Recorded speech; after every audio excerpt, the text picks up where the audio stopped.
the Toledo Rockets taking on the Miami of Ohio Bobcats. And what a game it's going to be. Both teams coming in 6-1. But there's a big difference between Toledo's 6-1 and Miami of Ohio's 6-1, isn't there, game? And that's the fact that Miami of Ohio is 6-1 against the spread. And how has Toledo done? They're 2-5 against the spread. Toledo is always they're always laying too many points. They're good. They're great. They're very good. They're good. They're good. They're Toledo. This is the MAC here on Wednesday night. We got some action. But Toledo, now they are, in fairness, they laid a small number here, but they're playing a good team, averaging, they're, just as good, I would think, to a certain extent, right? With Miami of Ohio and Gabbert, and you know, Gabbert's got 1,450 yards here, and Toledo's Finn, he's pretty good as well. But these are complete, well balanced MAC teams. And Thomas Lewis, I don't know if this is. Thanks, Dwight, for your comments today. That's what I want to do. I want to try to have fun. I know I ramble on, but this is it's supposed to be like a morning show, right? I should be sitting on a couch, like on, like Good Morning America, or I don't want to equate it to like a sports type of show. I should be sitting on a couch with some coffee or some Pepsi. I don't drink coffee. So this is just going to be a very, very good game with these two teams, Toledo and Miami of Ohio.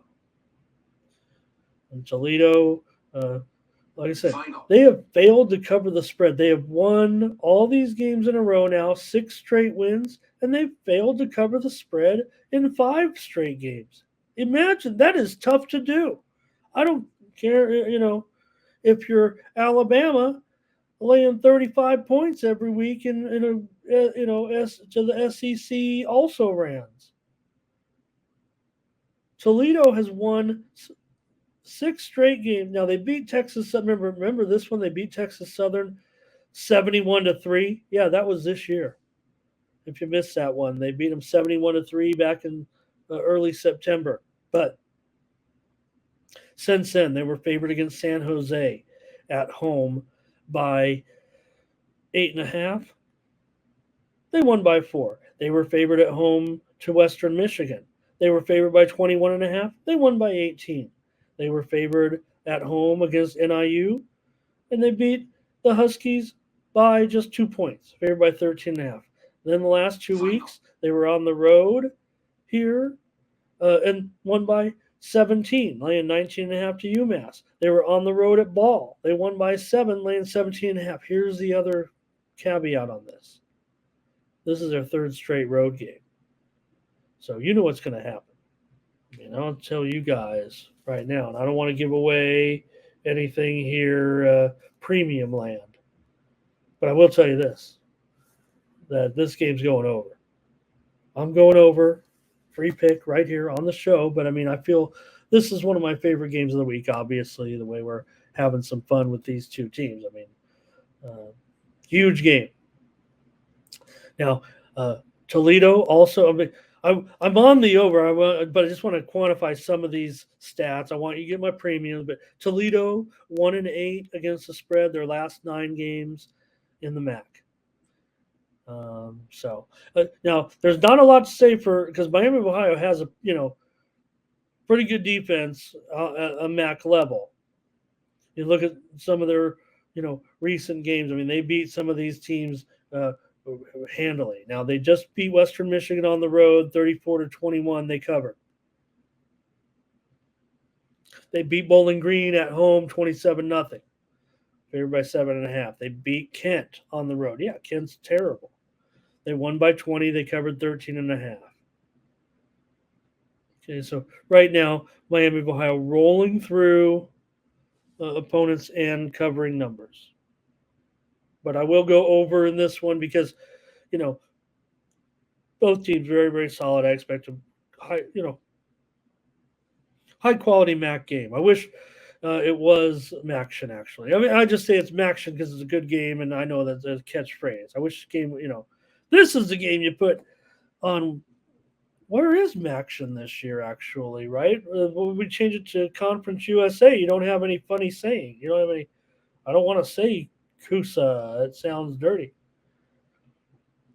Looks like Frederick might be going with Toledo here.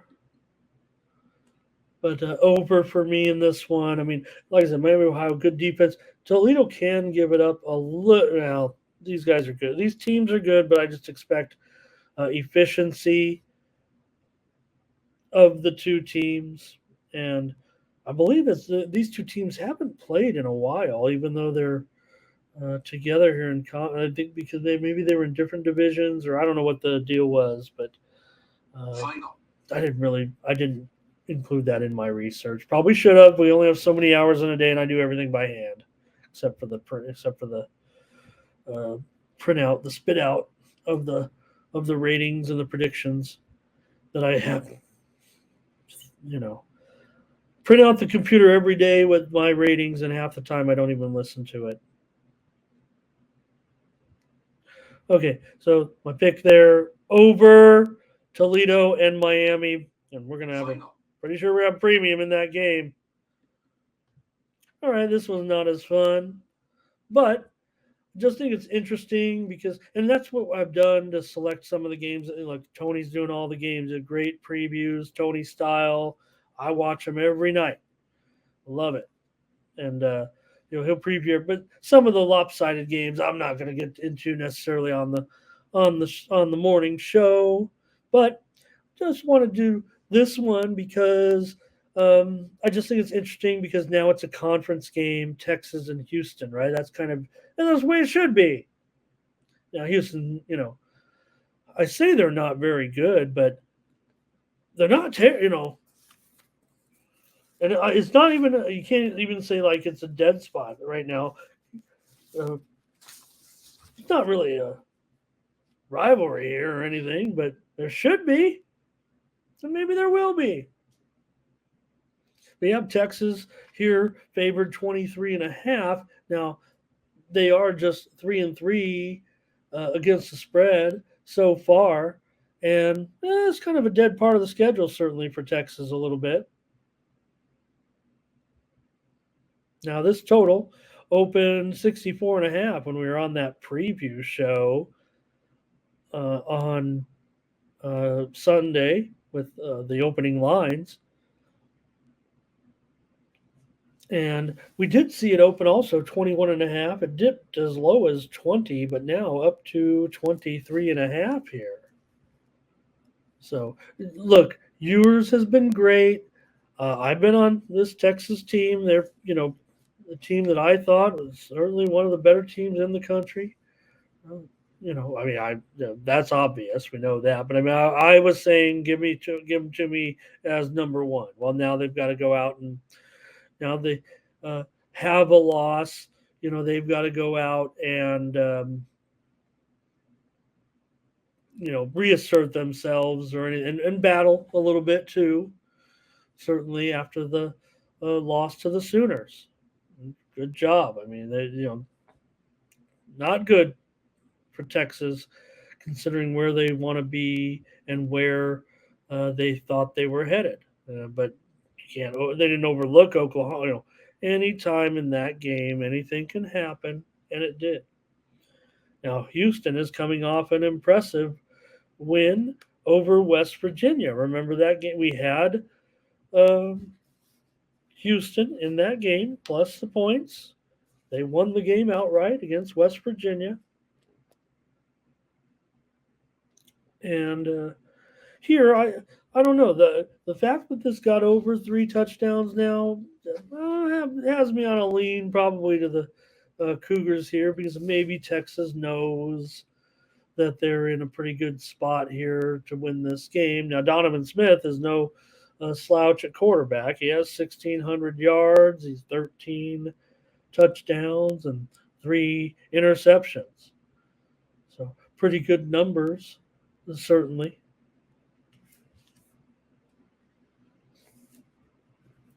Houston, of course, in that last game, before that, on the road at Texas Tech, they didn't get it done in that game, but they played Sam, and they beat Sam 38-7. That was 3 weeks ago. So, the fact that this total has gone down here to 61, it did touch as low as 59.5, but I'm going to end up on the over here. I don't think that Texas, like I said, uh, you are playing Texas, so it might be tough enough for Smith, but at home, if Texas does get out to a comfortable lead, I don't think it's, motivational enough to just go out and curb stomp them.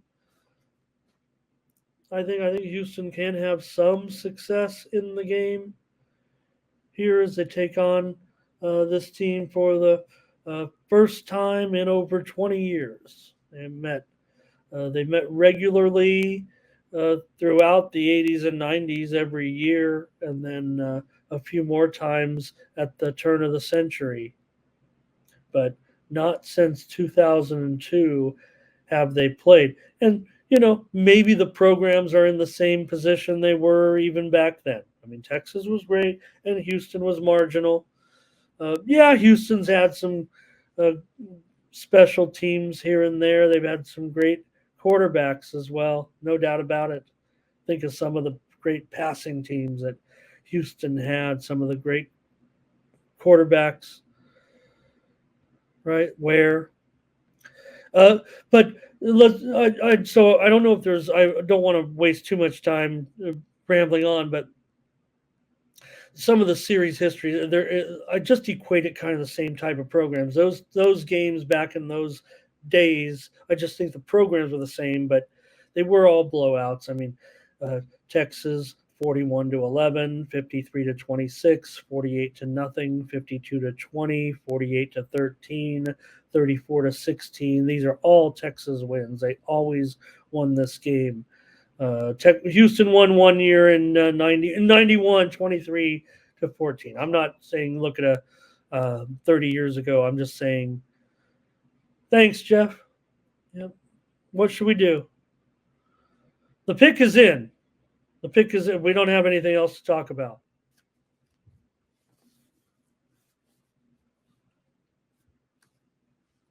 Oh, is it? I said over, right? I want to make sure. Did I get it?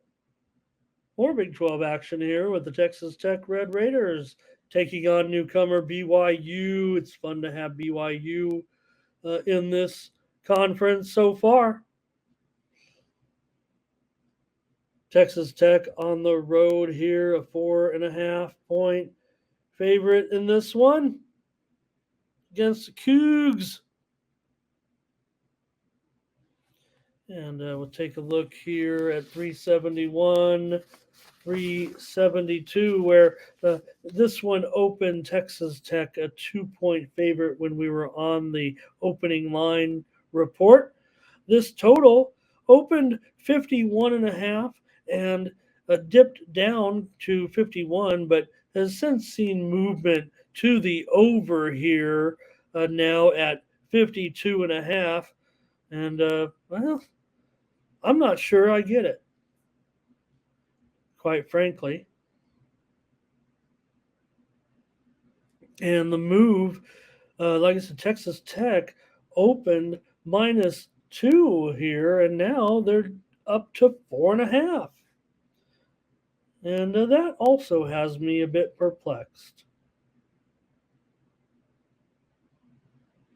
So, in this one, let's see here. Oh, I see your comments already starting to roll in here a little bit. Thomas says he's going to take on BYU. He's going to take BYU here in this one. And Reza asking about, we'll come back to that, Reza. We did talk about the hockey game. I don't want to lose you here at this part of my football picks. But if you scroll back, probably about, an hour, an hour or so. The Ottawa game, we talked about it.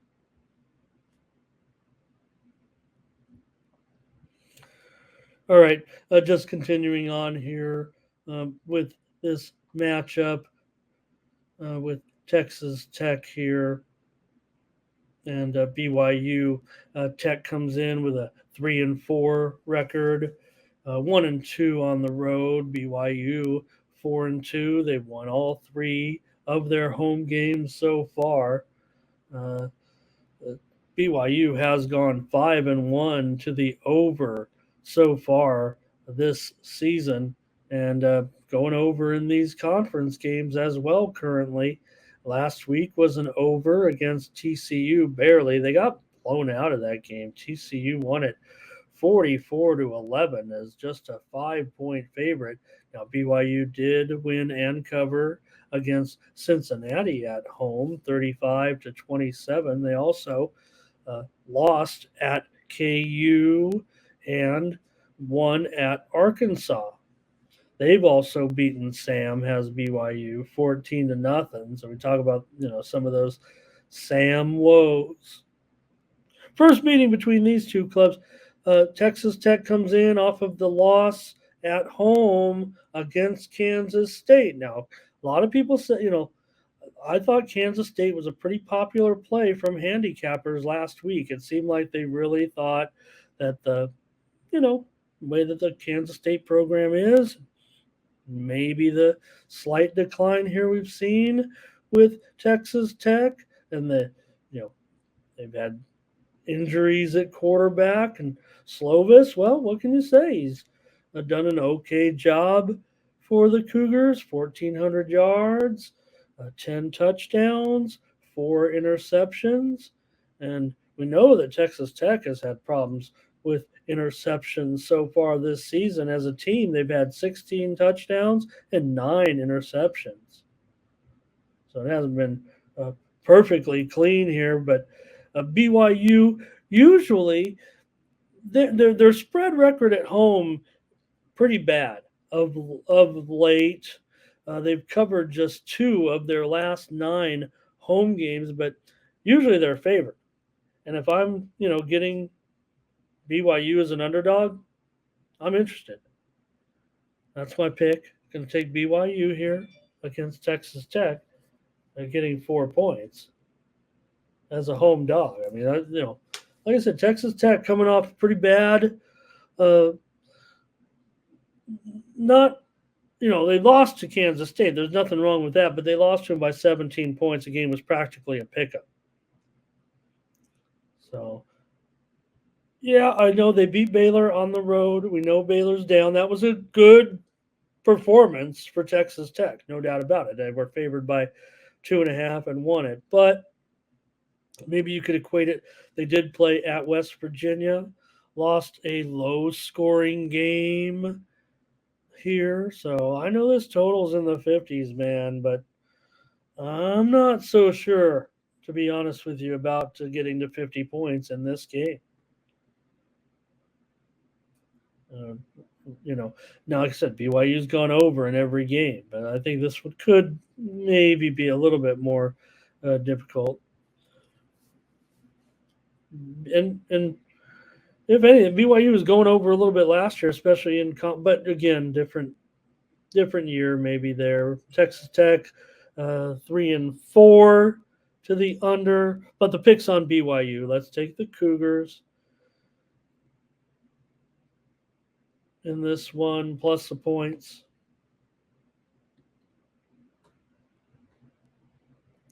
I don't know, Thomas, if it was, you're going up against Kansas State is still all that. Yeah, they had a slip up a couple weeks, like when everyone was trying to say, don't forget about Kansas State. They still have a great program. It's not all about when Snyder was there. They have a coach that really just, kept it moving with Kansas State, and they lost a game that everybody was expecting them to, be Kansas State, and so I don't think anybody's jumping out the bandwagon with Kansas State. But all right, well, we got to talk about one of the best teams in the country. I'm talking about the UNLV running Rebels. I'm here in the sports betting capital of the world, Las Vegas. And it's big news here. Reading the Review Journal every day, the coverage of this team. They're not one of the best teams in the country, but they are 5-1. It's one of the best records in the country. And you know what? They are the best in the best record in the country that we pay attention to? The spread. So, like I said, if you've got the best spread record, you should be candidate for the coach of the year. And that's where we're at with Coach Odom because right now UNLV 6-0 against the spread, and to me that is the ultimate record keeper of how you do against the perception, as I said in the show, the perception of the public. And well, they're 5-1 too. That doesn't hurt. The only loss the Rebels had this season, they were able to cover the spread. And that was in the game against Michigan, of course. They lost 35-7. They were getting 38.5 points. 35-7 was not a terrible result that day for UNLV. These guys know what they're doing here in town. You know, UNLV can build something here again.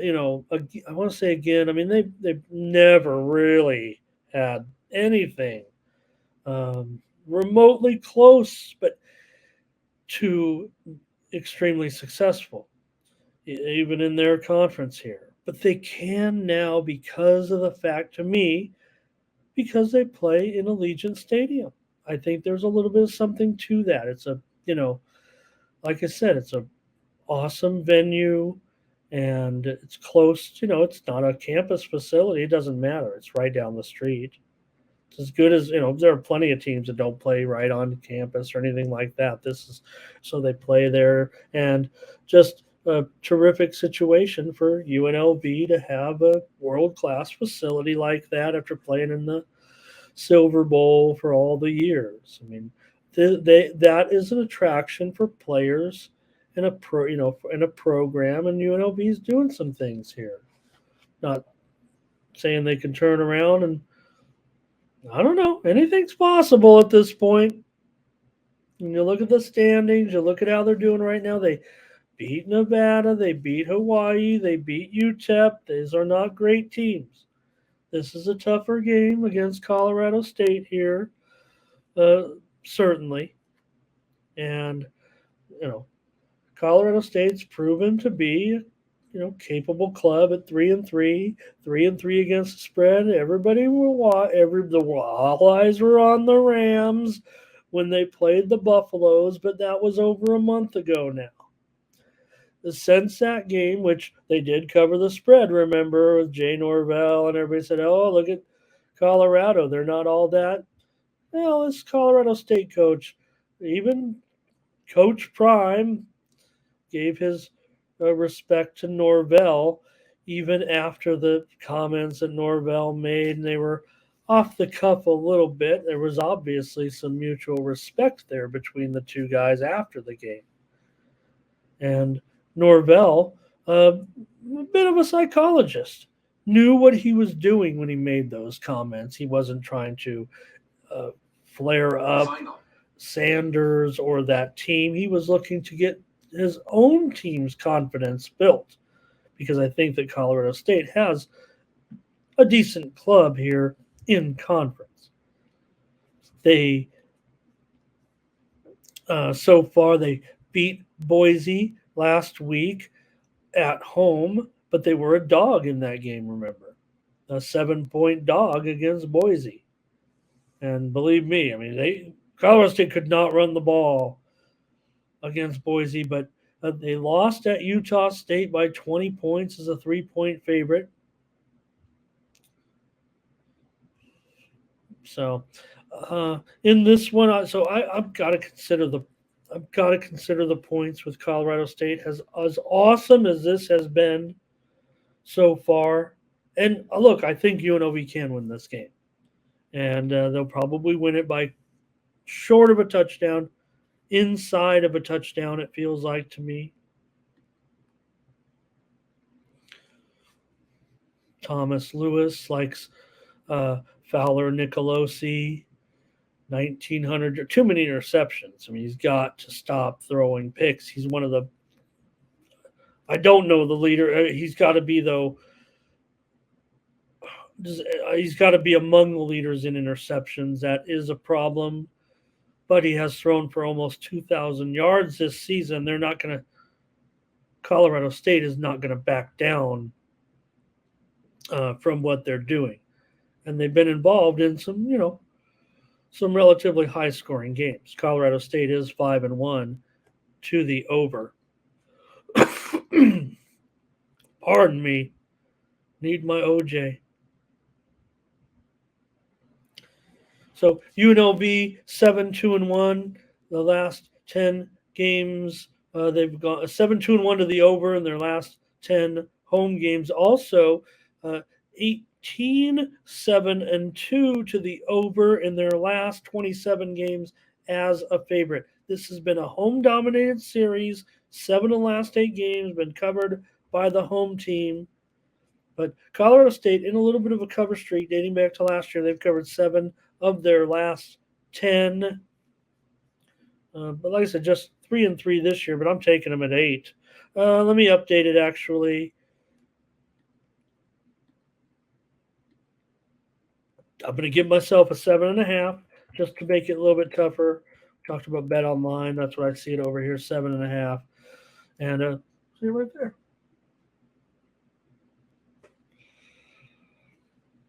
So, one thing, though, that total 64.5, 64 on there. I'll call it 64.5. And, well, I might be saving that. I feel like it's going to be, we're going to see Colorado State 5-1 to the over so far, UNLV 4-2 to the over so far. UNLV clicking right now, pretty much on a roll, averaging 44 points a game over their last 4 games. And Colorado State also putting up some nice numbers offensively, having scored at least 24 points in every game this season. So I would think it's going to be fun. Maybe the line, maybe the total. Let me see what the move was here. Open 60.5. Boy, I should almost give it out here as a free play with that line going up so high. There's still there is room to breathe, I feel like. It actually dipped to as low as 59.5 here and now up to 64.5. I feel like this is going to be a great game, our high scoring game, wild game, and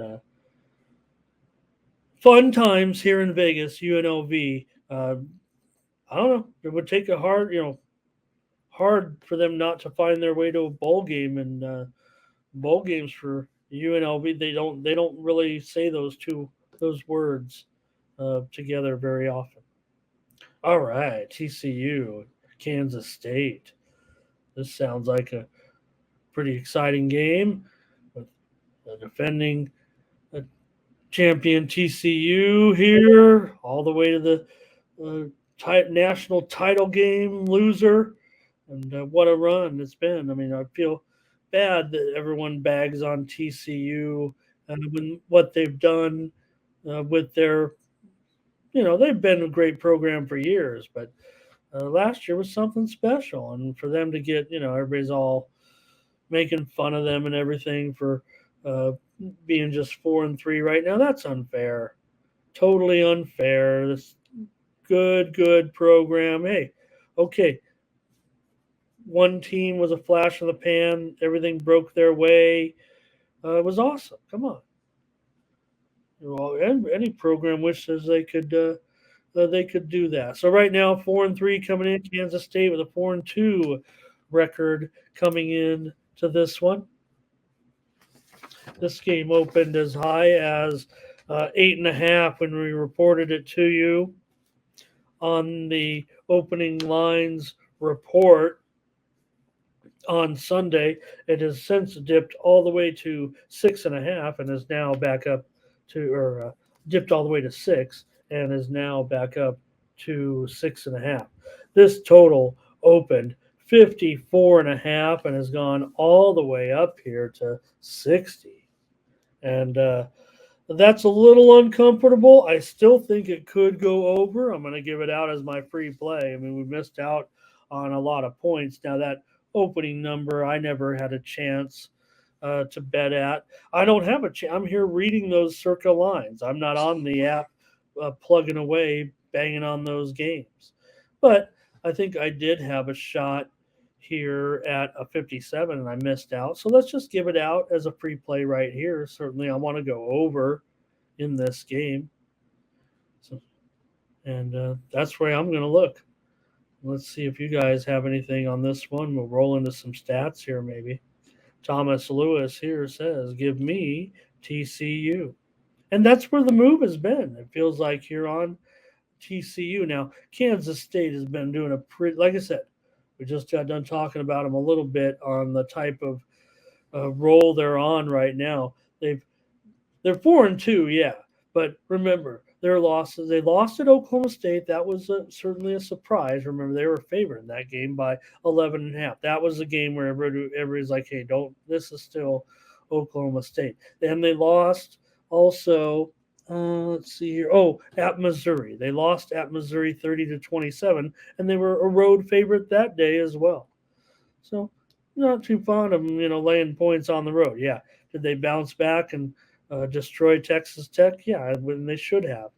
That's why the Cappers were still going to be on them in that game. Thanks, Ray. Bye bye. Appreciate you always. So I'll just got to take the over in this one. Look, TCU's going under right now, and maybe it was part of the reflection of uh, we thought they were going to be a little bit better than this. Yeah, okay. The decline has been sudden, and they've had to run Morris out there at quarterback and Hoover, and these guys have thrown 9 interceptions combined this year. But Will Howard hasn't. We were certainly expecting more from Will Howard at this point. I think that's been one of the issues: 9 touchdowns and 7 interceptions for Howard, and maybe that's why Kansas State still 4-2 against the number and had some impressive covers. Not only the game against Texas Tech, but they covered a similar spread to this. I will add they were a 6-point favorite against UCF back on September 23rd, and they won that game 44-31. As a similar favorite here. They also beat Troy at home in a non-conference game, laying 14.5, and they won that one 42-13. Now for TCU and K-State, last year K-State won the matchup at TCU by a score of 31-28 in what was a closely rated game at that time. It was nearly a pick'em. Maybe it was a 1-point spread, whatever the case may be. K-State got the victory by 3 points. TCU won the year. That was the champion. That was the championship game. That was the no, not the championship. What was that? 31-20. I'm trying to think here. All right, you got me on that one. I should look this up, but I do know 31-28, and they met in October, and the regular season game was 38-28. TCU. All right. Well, nonetheless, I'm on the over here in this one. Like I said, TCU 2-5 to the under so far this season, actually. But K State 4-2 to the over. They went over in that last game against Texas Tech. Oh, I didn't mention TCU. Right, so TCU they met BYU last time out. They beat BYU 44-11 at home. Crushed them, crushed the spread. They won by covered this 5-point spread. They had lost at Iowa State by 2 touchdowns as a 1 touchdown favorite on the road. TCU was favored at Iowa State. And then TCU lost at home to West Virginia. They also crushed SMU at home and won at Houston convincingly by 23 points as a 7-point favorite. So I'll take the over in this one. Maybe this one's gotten away from me just a little bit. I don't think I can go premium on it.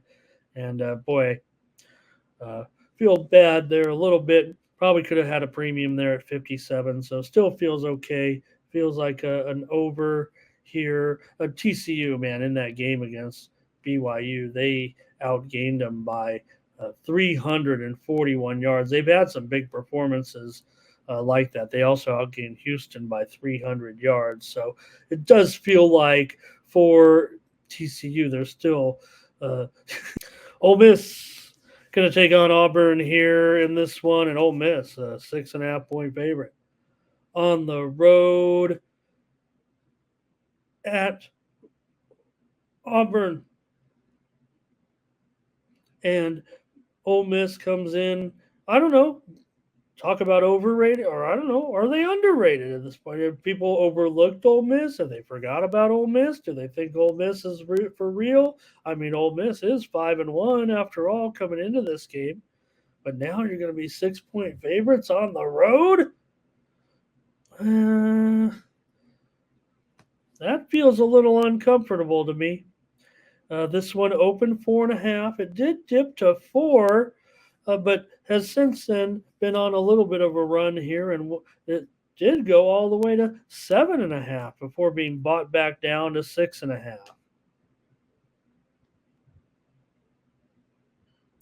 So for me here, I don't know. I'm getting a little bit of home dog action. Total open 54 is all the way up here to 56.5.